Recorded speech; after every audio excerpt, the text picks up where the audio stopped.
नमस्कार दोस्तों, सूचनार्थ में आप सबका स्वागत है। आखिरकार वही हुआ जिसका अंदेशा था। दिल्ली कांग्रेस के पूर्व अध्यक्ष अरविंदर सिंह लवली बीजेपी में शामिल हो गए हैं। लवली ने कुछ ही दिन पहले कांग्रेस का हाथ छोड़ा था। उन्होंने दिल्ली स्थित बीजेपी मुख्यालय में बीजेपी की सदस्यता ले ली है, लेकिन वे कौन से कारण थे जिसके चलते अरविंदर सिंह लवली इधर से उधर हो गए हैं। वे पहले भी बीजेपी में शामिल हुए थे, लेकिन कुछ ही समय में उनका बीजेपी से मोह भंग हो गया है। असल में अरविंदर सिंह लवली शुरू से ही आम आदमी पार्टी से कांग्रेस के गठबंधन के खिलाफ थे। यहाँ तक अरविंदर सिंह लवली ने अपने इस्तीफे में यह भी लिखा था कि वह लाचार महसूस कर रहे हैं क्योंकि दिल्ली इकाई के वरिष्ठ नेताओं के सभी फैसलों पर एआईसीसी के दिल्ली प्रभारी दीपक बावरिया रोक लगा रहे थे।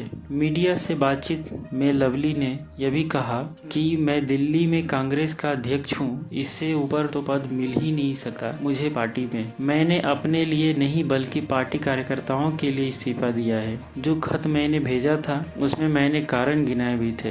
यह बात सही है कि अरविंदर सिंह लवली ने 4 पेज के लेटर में दिल्ली में आम आदमी पार्टी से हुए गठबंधन को अपने इस्तीफा का कारण बताया है। लवली का कहना है कि आम आदमी पार्टी कांग्रेस पर इल्जाम लगाकर बनी थी, फिर उसमें अलायंस कैसे हो सकता है, लेकिन इसके अलावा भी कई कारण थे। लवली ने डीपीसीसी में किसी सीनियर नियुक्ति करने की इजाज़त नहीं दी थी। लवली के मुताबिक अध्यक्ष के रूप में नियुक्ति के बाद एआईसीसी महासचिव ने उन्हें डीपीसीसी में कोई भी नियुक्ति करने की इजाज़त नहीं दी है। डीपीसीसी के मीडिया चीफ के रूप में जिस नेता की नियुक्ति का आवेदन उन्होंने दिया था उसे अस्वीकार कर दिया गया।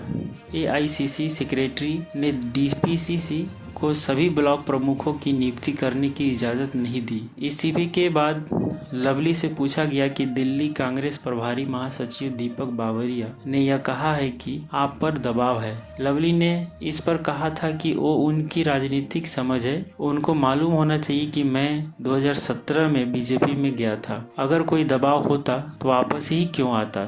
उनको दिल्ली की राजनीति के बारे में ज़्यादा समझ नहीं है। मैंने जो खत भेजा था 14 पॉइंट का, उसे लेकर मेरी मंशा यही थी कि उस पर पार्टी आलाकमान सोचे। इसके अलावा लवली ने यह भी कहा कि जो वर्कर नाराज हैं उन्हें मनाना चाहिए। वह कहते हैं कि उसे निकाल देना चाहिए। मैं कहता हूं कि अगर आप पार्टी के कैंडिडेट हमारे लीडर्स की तस्वीर नहीं लगा रहे हैं तो हमको कम से कम अपने कैंडिडेट्स को तो कहना चाहिए कि हमारे लीडर्स का फोटो लगाएं। अगर दोनों पार्टियों के नेता केजरीवाल का फोटो लगाएंगे तो हम अपनी दुकान बंद ही कर देंगे। यही सब प्रमुख कारण थे जिसके चलते लवली ने कांग्रेस छोड़ी है।